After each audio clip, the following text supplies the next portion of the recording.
Okay, welcome everyone. This is our 335 talk. We'll be talking about KPIO, fine-grain encryption for storage.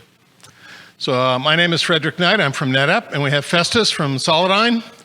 We'll be telling you about this topic this afternoon. Festus is going to start. He's going to share about some of the key operation and some of the information about the encryption part of it, and I'll be talking about the NVMe interfaces to how this stuff is all going to work. So Festus, and he'll get started here.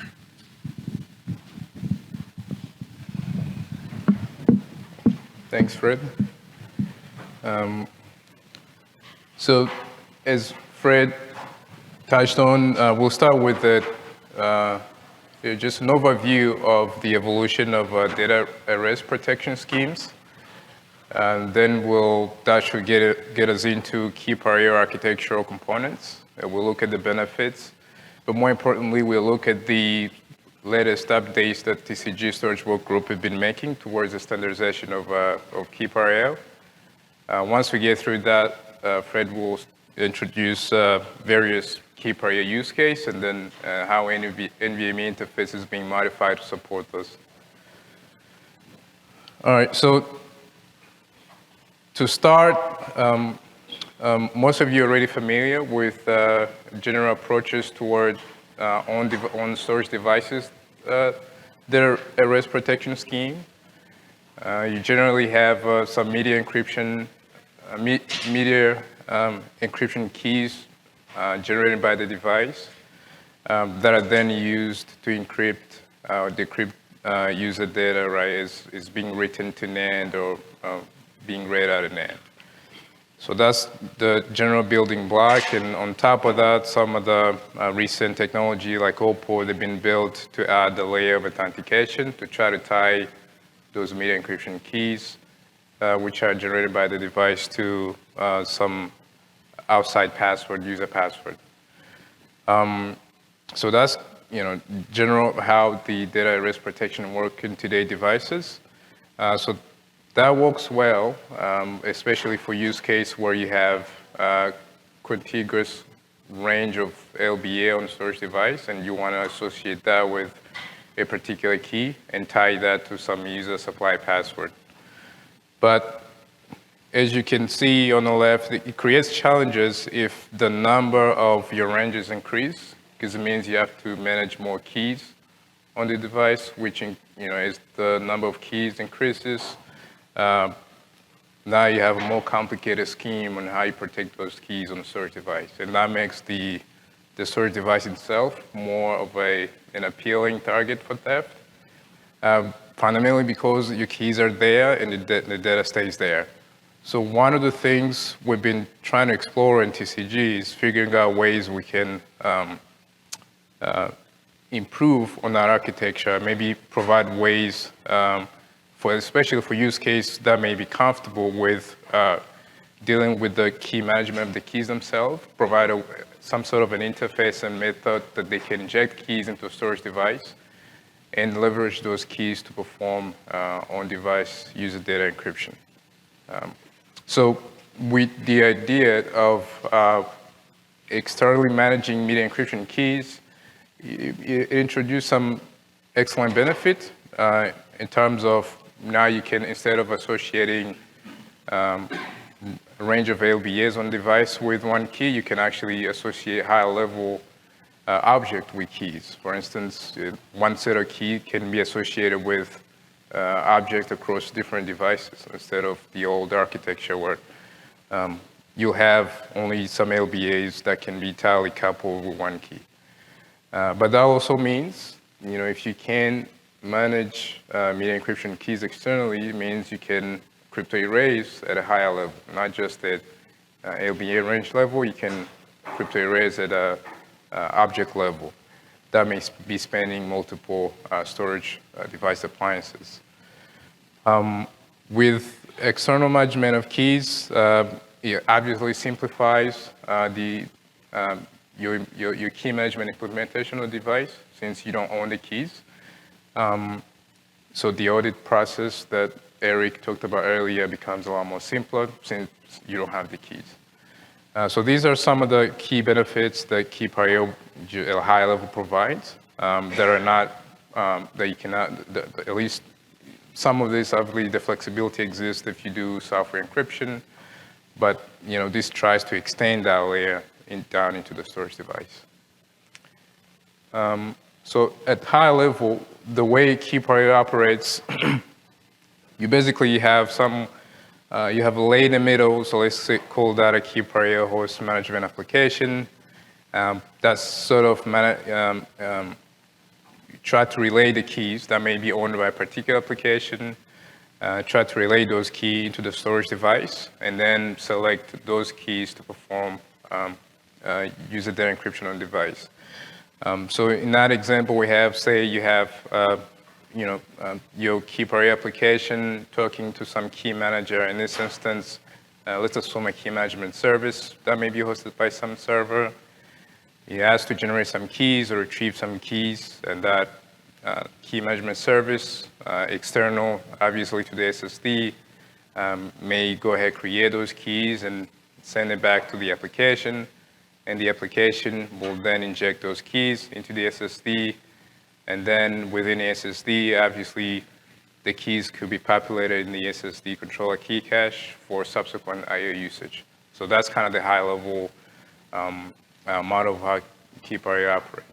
In the storage work group, we've been basically taking this model and try to define various architectural, even protocol elements that will be needed to support something like this. So there's also the NVMe component. We'll get into that, where we get into details, various architectural elements that are being added to NVMe command set to be able to support the key selection per namespace. From a TCG perspective, the protocol layering that we envision today is for key management. Right now, we're gonna, for version .1, we'll start with KMIP.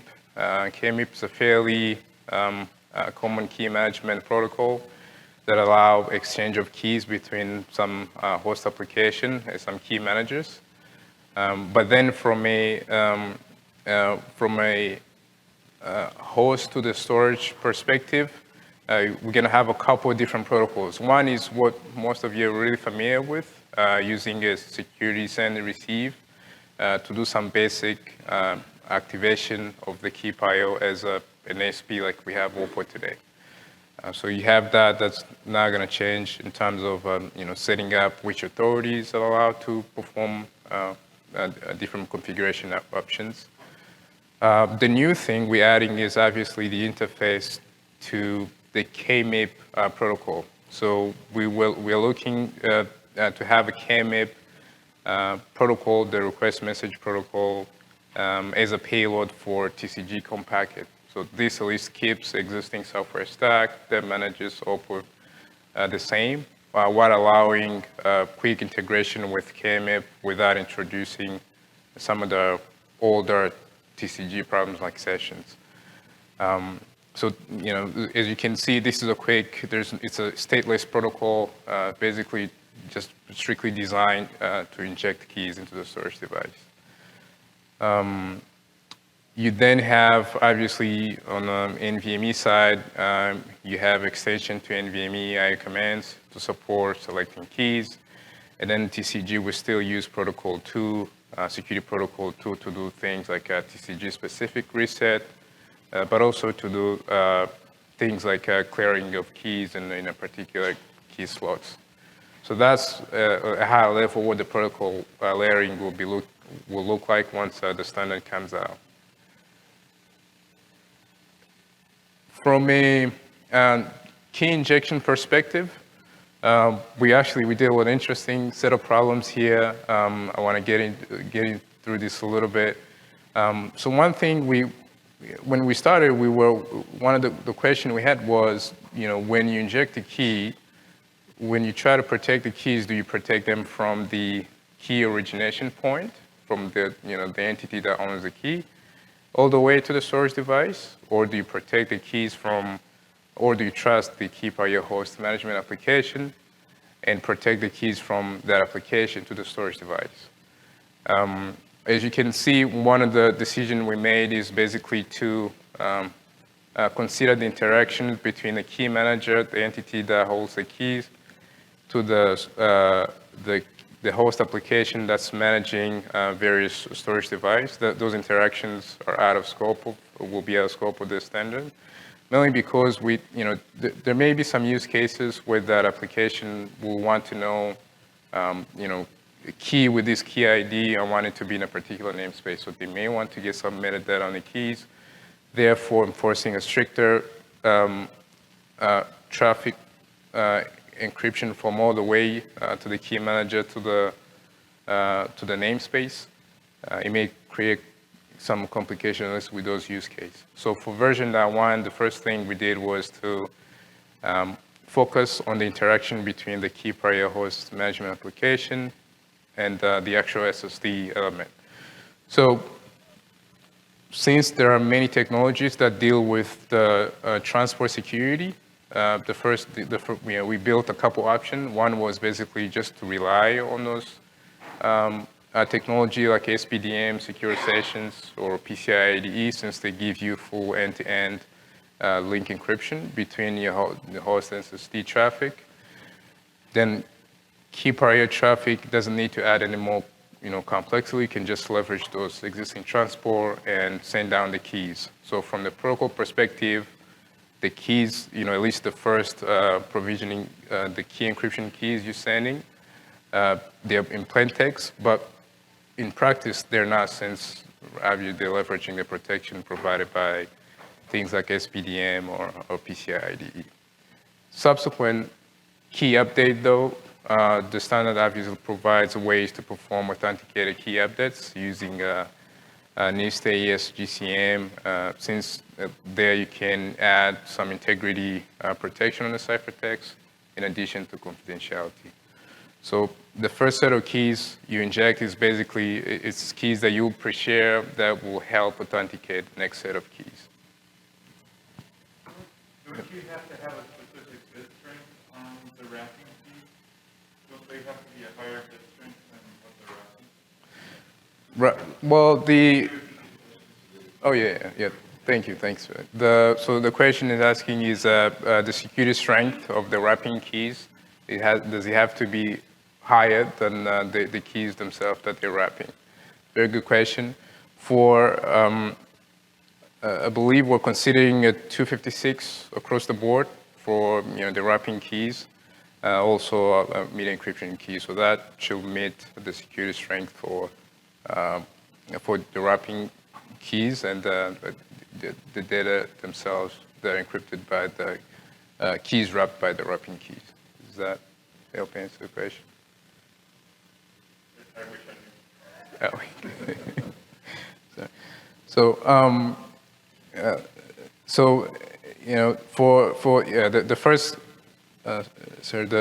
The first set of keys, as I mentioned, is you set them up so you can use to authenticate the next set of keys. For the next set of the other option we have, and all these are host configurable. We looked at use case where you may not have these link protection technologies available.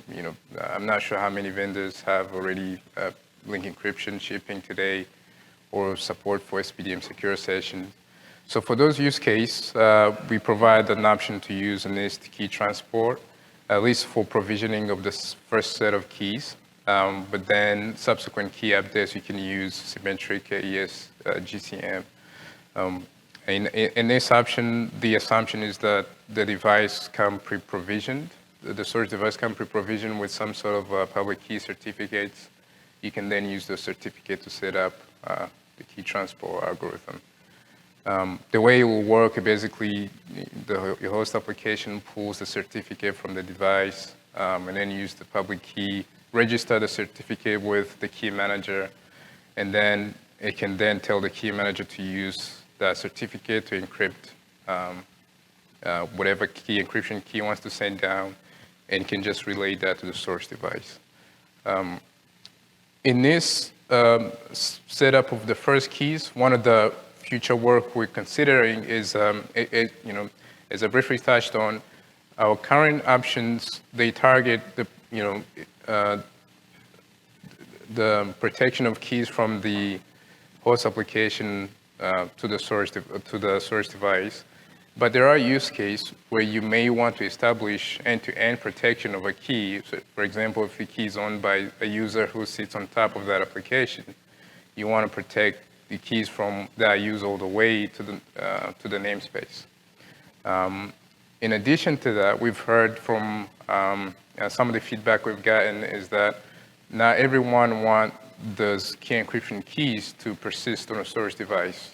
Some use case will want basically the device to not have access to any of the keys when it loses power. So that's the concept of ephemeral keys. We've been looking to figure out exactly how it will work. The idea is that you still want to be able to establish the protection of the keys, but still allowing the intermediate layer to be able to dictate which namespace will consume which keys. So this will probably not make it it's not going to make it in version 1.0, but in subsequent versions. So once you've established your first keys, we say the key encryption keys, we can view them as the authentication keys. You then go to establishing the media encryption keys. So these are the keys that are going to be used for user data protection. So for these keys, the idea is that they can only be provisioned by the entity that provisioned the authentication key. So these will all be sent down encrypted using the previously provisioned key encryption keys or authentication keys. Obviously, it's very important that you have the integrity guarantees of the ciphertext for MECs. Since they are used for encryption of user data, you want to make sure that the keys you're using, they haven't been tampered with. At least if they've been tampered with, we should be able to detect that before those keys are accepted. One of the main properties of KPIO is that the media encryption keys, they never exist on a storage device once it loses power. So on every boot, the host will basically have to re-authenticate by supplying MECs again protected by previously provisioned authentication keys. The other property that's nice that we baked in version 1 is the ability to support replay protection. As you imagine, if I have an analyzer sitting on a traffic and record the previously inserted keys, it can just replay and get access to the data, right? So having a replay protection is just to make sure that every time a key is inserted, that we have a quick challenge test to be able to tell that the keys that are being injected are fresh, not old copies that have been previously injected. So this will come as well in the version 1.0. So I think at high level for key provisioning schemes, this is what you can expect to see at least in the version 1.0. Any questions before we jump into the interface interactions? In your presentation, you kept mentioning PCIe as an I'm assuming this will work over at the fabric as well? Yeah, Mike has a good question that we kept mentioning transport security protocols like PCIe IDE or SPDM secure sessions. I was wondering, what that means for PCI for fabrics, right? I think it's a very good question, and that inspired that option, second option. We need an option that doesn't rely on either SPDM secure session or PCI IDE, something that's native to the protocol that can provide the link protection. And that's what our option 2 is. Okay, thank you.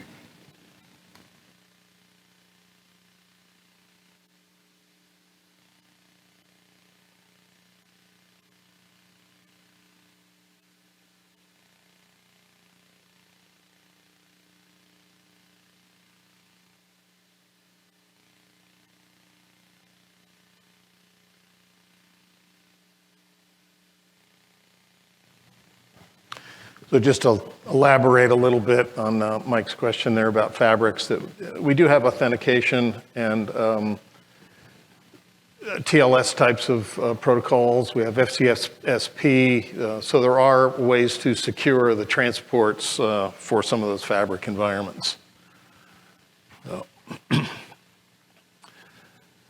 So basically the use case for key per IO is to be able to do much more fine-grained control. That the methods we have with self-encrypting drives today are either for the entire drive or for predefined LBA ranges. And so that makes it hard for the application to be able to make sure that their data goes in a particular range of LBAs so that it gets encrypted with the appropriate key.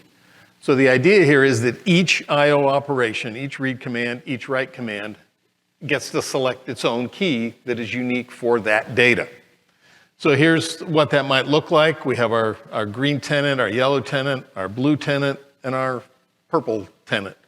And each of their data is being encrypted with their own key before it's stored out on the media so that they don't have to worry about where it goes using the existing SED technologies that TCG has provided. So they can then all be mixed out on that volume, and you can more easily control the coming and going of that data.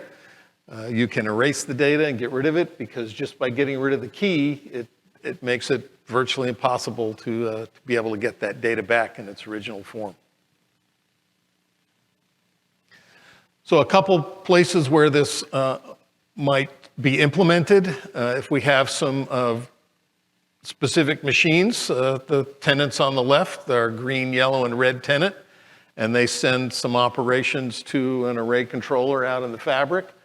The array controller could then have its own KMIP database that keeps track of each of those connections to ensure that each tenant has its own data encrypted and stored securely, so that if somebody wants to securely obliterate one of those tenants, they don't have to go find all of the data that is associated with that tenant and scrub it somehow. They can just delete the key out of the KMIP database. They can delete the key out of each of those SSDs, and all of a sudden, all of the data for that tenant is gone without disturbing any of the other data for any of the other tenants.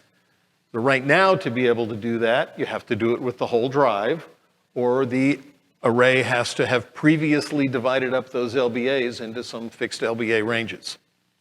So you can do the same thing in virtual machines, where each virtual machine gets its own key associated with it. It goes through the hypervisor, and the data keeps its association with that key, and now it's stored out on whatever device is being written to. And so again, to get rid of any one of those individual machines, those virtual machines, you just have to get rid of the key that was being used by that machine. So there's several different other ways that this can be put to use. This just happens to be two of the common use cases. So to operate with this, the system is going to have to do some discovery, just like it does with any feature of a device. It's going to have to figure out how many key tags are available. So the key tag is the thing that's used with the I/O. You say, I want to use key number 1, key number 10, key number 100. That's the key tag. So each I/O doesn't have to pack an extra 512 bytes worth of key as part of the I/O. It's the key tag that references the key. So then the key gets stored separately in the device, and the appropriate key is then the associated key with that key tag is what gets used. So the host has to know how many of those a device can support. Sometimes different encryption algorithms have different requirements on the amount of data that they're encrypting. And so there are maybe some granularity and alignment requirements that are going to be associated with different algorithms, and the host is going to need to know that. So some of this is obtained through the NVMe identify commands, and some of this is obtained through the TCG discovery commands, the security protocol send to request the information, and the security protocol receive to get the result back to be able to determine what the capabilities are that the device supports.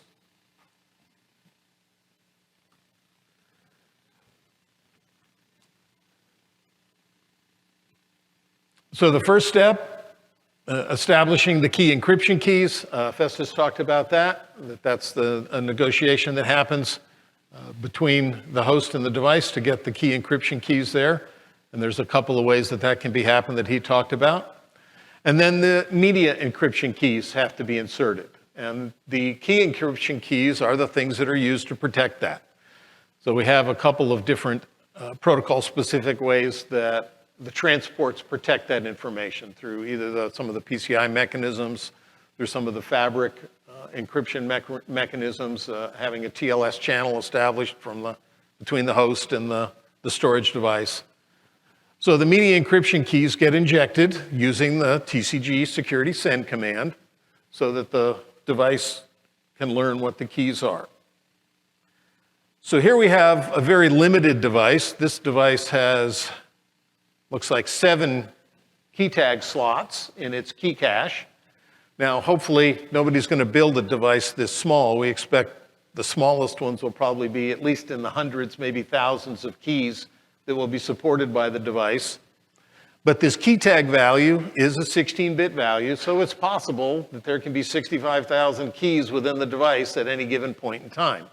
And since that's all backed by a KMIB database, there can be millions of keys, hundreds of millions of keys, however large your KMIB database can grow to support all of those keys, and they can be staged through the cache on an as-needed basis. So in this case, we've got these 7 key tags. There's their key tag number, and there's a 256-bit key that's been inserted into the key cache that's associated with that key tag. Now you can see here, these media encryption keys aren't very creative.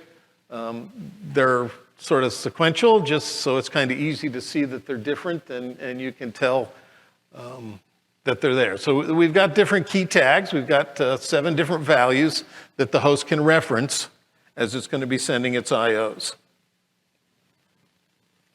So we've injected these keys, and we've started using some of them, and the host determines that it hasn't quite accurately predicted, or maybe the load has changed and it needs to change what's in the cache. Just like any cache, the host is now managing this on a least recently used mechanism, and it's going to kick out the ones that it doesn't need. And in this case, you see it's kept the first 2 there, the EF and the E0, but it's had to change some of the ones after that, and it's injected some new keys into those key tags. So we've got a KMIB database that has all of these extra keys in it that can't fit in the device at any one point in time, so we have to stage through them as we need them to do our different IOs.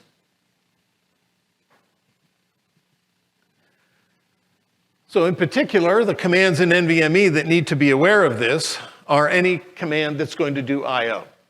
So the compare command, it's got to be able to make sure that the data can get decrypted to be compared. The copy command, it's going to have to decrypt the data, copy the data, and then re-encrypt it again. So verify, read, write, writing zeros. Why do you need an encryption key on write zeros? Well, if you didn't, then everyone would be able to tell what data was zeros, and it wouldn't be protected. So all of the write zeros are going to make it look like something different depending on the encryption key. And the zone append command for ZNS devices, because that's an additional way to get data written. So here we have our key tag database, which has the keys in it, and we're going to be using some of those key tags to write some data to our device. So here's an example sequence where we've issued a write command. We're writing out to LBA 100. We're going to write 8 blocks. And we're going to use key tag number 1. So what key tag number 1 means is that we have a media encryption key in the cache that ends in that little EF value. Then we go on to write to LBA 200, and we're going to write 16 blocks this time using key tag 100. So that's the key that ends in the value E6. Then we go to read the data from LBA 100, and the host now has to know where that key tag is. It notes that it was written with key tag number 1, but it's possible that that key could now be in a different slot. It could have gotten unloaded by the time that it wanted to do the read, and it might have had to have gotten loaded back into a different slot because of the least recently used algorithms. In this case, that key happens to still be in slot number 1, so key tag number 1 is used to do the read. That key is then used to do the decryption, and you get your data back. So in the next example, the host makes a mistake. I mean, the hosts aren't perfect, they have bugs. Sometimes applications have bugs, or sometimes human error comes in. In this case, they try to read LBA 200. They know they want to read 16 blocks, but they specify key tag number 1. So what does the device do? It looks into slot number 1, it finds an encryption key, and it does a decryption. And so depending on the implementation in the device, there's a couple of things that can happen. If you decrypt data with the wrong key, you get back garbage. That's just the way it is. You give it the wrong key, that's what you get. So if the device, in fact, stored its ECC check values prior to doing the encryption, then when you do the decryption, you're going to find that that ECC check value doesn't match what it should, and you're going to think you got a media error because the device is going to see that the mismatch on the ECC. So there's a number of bad things that can happen to a host that specifies the wrong media encryption key when it tries to do the read of the data. But the point is the data is protected, and if you don't specify the right key, you don't get the right data. So then the host notices its mistake, it reissues the read, this time with key tag 100. That happens to match what it was written with, and so now the host gets their data back. You had a question, Randy? Who manages which media keys are currently loaded in the namespace? So the management of the media encryption keys in that key cache and that association with the key tag is managed by the host. The host indicates which media keys get loaded into which slots. The host can have those keys removed from a slot. It can replace the key that's in that slot. So the host is in total control of managing that. Are the slots associated with the host or with the namespace? The slots are associated with the host or the namespace. You've been saying namespace, but it seems like it would make more sense for the controller. It is per namespace. Each namespace has its own key cache that can be loaded by the host. The host is control of which keys go into which slots for each namespace. So if you have multiple hosts going at one namespace, it seems like that would be a bad situation. If you have multiple hosts that are both going to access the same namespace, then the assumption is that those hosts are going to know about each other. They're going to be coordinating their LBA accesses, and therefore, they're also going to be coordinating the key management. Sort of like a cluster. When a cluster accesses the same namespace, the individual nodes have to have some level of coordination between them. So the same thing happens with this key database, this key slot management. Sometimes that's done with reservations. Yes, if you want to restrict access to one at a time, then those reservations would apply here as well. You can say, I want to. But I mean, it's a subset of the namespace. The Reservation covers the whole namespace. Right. So you can use reservations to lock out other hosts from being able to do things to that namespace. But that's not much of a shared environment when you do that. So we had another question. Are the commands to manage the cache, are they in the NVMe layer or in the TCG layer? Are those commands at the TCG layer, at the NVMe layer? That's sort of both, because they are NVMe security send command and an NVMe security receive command, which then contains TCG content within the data buffers that flow back and forth. So it's sort of both. It's sort of TCG, which is worse, but Yeah. It works the same way that all the other TCG commands work. Yes. Question there.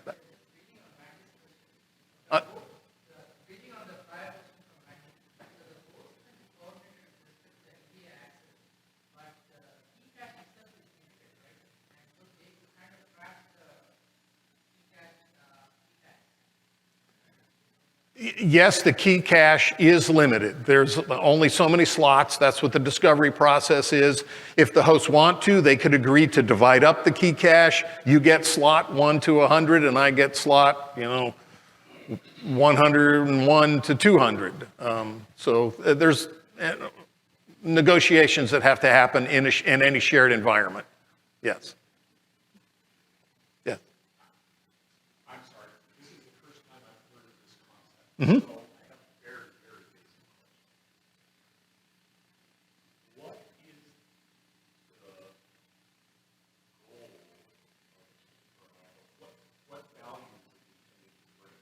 And especially contrast it with the writer of the data uses something and encrypts the data and sends it down to the drive encryption. So the question is about the value of the feature. And so yes, what you described works perfectly fine. You can have a host software implementation that encrypts the data, burning host CPU cycles to do that encryption work and send the data out in an encrypted form to the media, and can keep track of all of that and manage all of that so that when it reads the data back in again, it then additionally burns more host CPU cycles to do the decryption of that data. But if we can take all of that encryption and decryption work and we can shuffle it out to the device, then we've saved yes, it could be thought of as a form of computational storage that's using unique TCG style APIs. Yeah, I mean, there's many other use cases for it. One of the ones that was mentioned at the beginning was the European GDPR requirements. I mean, you can imagine this going to a worst case environment. Well, actually, for a storage vendor, it might be a really good solution, is that every person in the world gets their own key. That starts to make my mind explode with scaling issues, especially if each person wants to have their own unique key for each of their own types of data. I want to have a key so when I want to be forgotten on Facebook, I can say, just forget my Facebook key. That's a lot of keys to manage.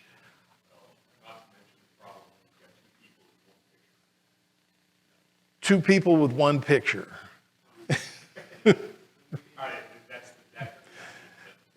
Yeah. Yeah. Yes. Question. And that's what you can do with Opal. How does this compare to today's methods?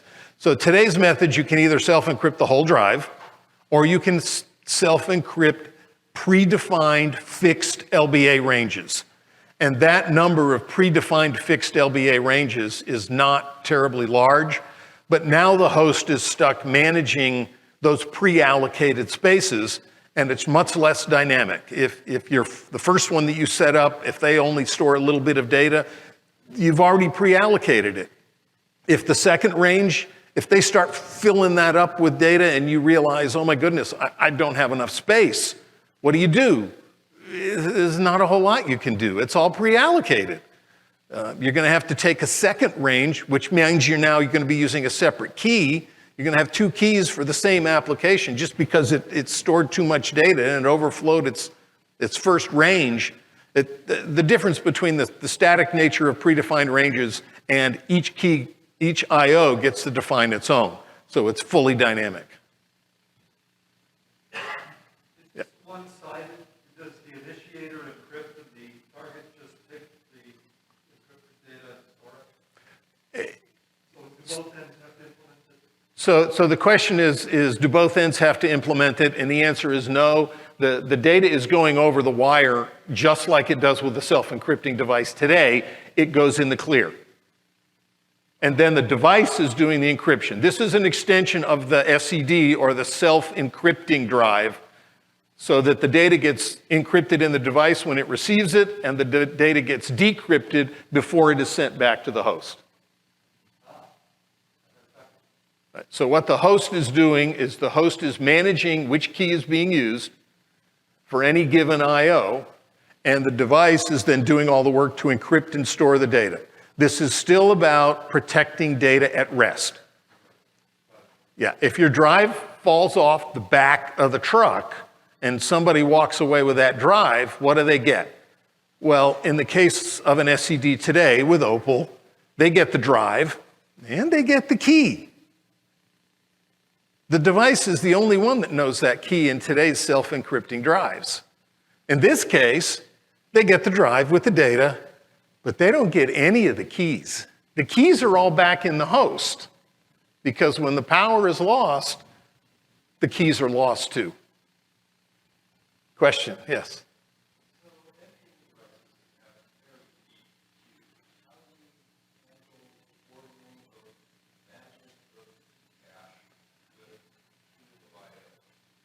So the question is about managing the depth of the NVMe queues, 65,000 queues with 65,000 IOs on each queue. How do you coordinate that with the management plane access for managing that cache? Right, and making sure that that happens correctly is the responsibility of the host. If you want to use a key, you have to send the admin, or you have to send the security send command to get the key out there. And then you have to wait for that command to complete before you can use the key, because that's the only way you know that the key is there to be used.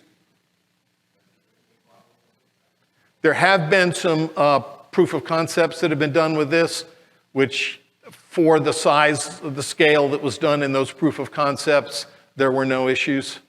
I don't know if the scale, that obviously didn't scale all the way up to the 64K by 64K configurations, but at the scale that it was tested, it worked well. Today's self-encrypting drives, they run these encryption algorithms at line speed. They can still go full bore in both directions, reading and writing. And so the expectation, yeah. Well, the flash self-encrypting device, they changed it from self-encrypting disk to self-encrypting device. So the flash devices, the CPUs that are doing all of that stuff are still doing it at line speed. Correct. The key management was much less complex in the self-encrypting drives of today versus what we have here with the key per IO. Yeah, you had a comment, Festus?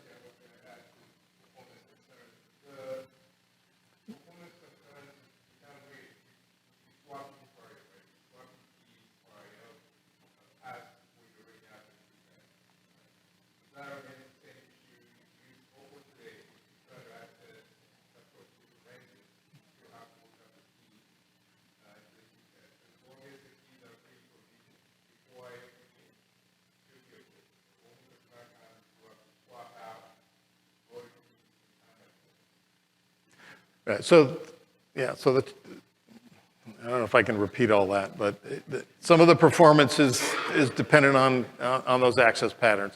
The other thing will be getting the device that matches the applications. Is that if you buy a rotating device and expect to get SSD performance out of it, you bought the wrong device. If you buy a device that has a key cache of 100 elements and you expect to run applications that need 1,000 elements, in their cache, then you bought the wrong device. You should have bought one that had room for 1,000 if that's what you really expect to run. So there will be some variability in the market in terms of the number of slots that are in them. And so hopefully there won't be too much variability. I'm sure manufacturers don't want to, have all the different SKUs to manage and stuff like that. So there will be likely be a couple of points where they'll have fewer or larger number of slots.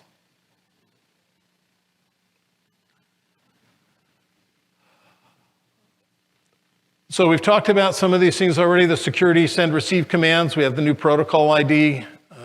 We still have the TCG authentication discovery process. So we have new commands for injecting the keys, clearing the keys, replacing the keys in the cache, purging the cache. You can pull the plug, but you can also send a command to just tell the device to get rid of all the keys. And we've got a number of different encryption algorithms that have been included in the standard that can be used. You can specify when you load the key. So the host is responsible for the key management. Everything to do with the key, the creation of the key, the loading it in the device, and the host will keep a copy of that around in its KMIB database. So just because you pull the plug on a device doesn't mean the key went away. The key went away in the device, but the key still exists in the database. And if you really want to get rid of it, you have to get rid of it in both places. Now, that's the host's responsibility. The host has to make sure the right keys are there at the right time, that all that gets coordinated, and the host, of course, has to deal with any mistakes it makes. So right now, there's a little bit of work left. We're very close. Most of these documents are in their final review at this point, and so people are making some comments. You know, we may have one more spin of them, but if you're involved in the committees, take a look at them, because at this point, they're just a few weeks to months away from public release. So, yes. Mm-hmm. If you've got a key tag loaded in a drive, somewhere in the drive, is that positional? Or clearly it's not positional. The positional is, so when you load it in the drive, it's loaded into a slot. Well, that's up to the host. The host could overwrite a key in a previous slot that hadn't been used in a long time.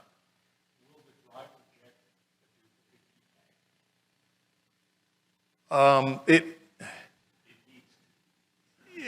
not sure what you mean. Will the drive reject a duplicate key tag? I don't know what a duplicate key tag is. If mm-hmm. Yep, to slot 10 in the cache.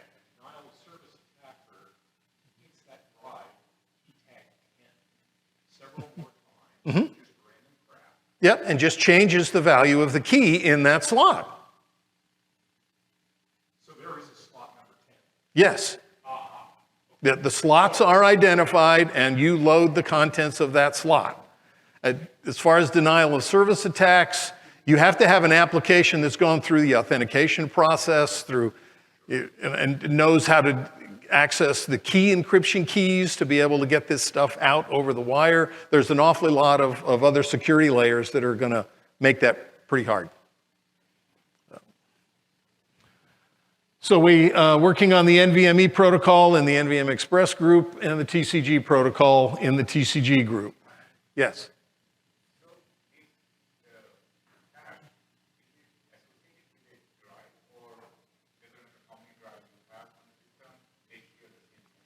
It's associated with a namespace. And so if you have a PCI card with one namespace, it has one cache. If you have an array that is presenting 10 namespaces, it's going to have 10 caches per namespace. So the last thing is that we are using the TCG architecture with the security protocol in and out commands in SCSI, the security send and receive, and the SATA devices. So this would all be possible to port to those protocols as well. Right now, there's not a lot of interest. There's been a couple of people in the SAS area that have started to ask the question about whether it would be appropriate, but there's so far NVMe only. So we'll have to see how that develops over time. Yes, Randy? Could you speak on the thinking on why the key cache is associated with the namespace as opposed to with the controller? The expectation, there were a couple of expectations as we went through the use cases. Repeat the question. Why it was per namespace, why the key cache is per namespace instead of per controller. The assumption was that applications would be more per namespace than per controller. And there were arguments on both sides, and we just ended up deciding, it could have been a toss-up, and maybe, I don't think it was that we just sort of let the loudest person win, but And we are officially out of time, so hopefully everybody's gotten their questions answered, and here's sort of the statements from TCG and NVMe about who they are, and we're out of time.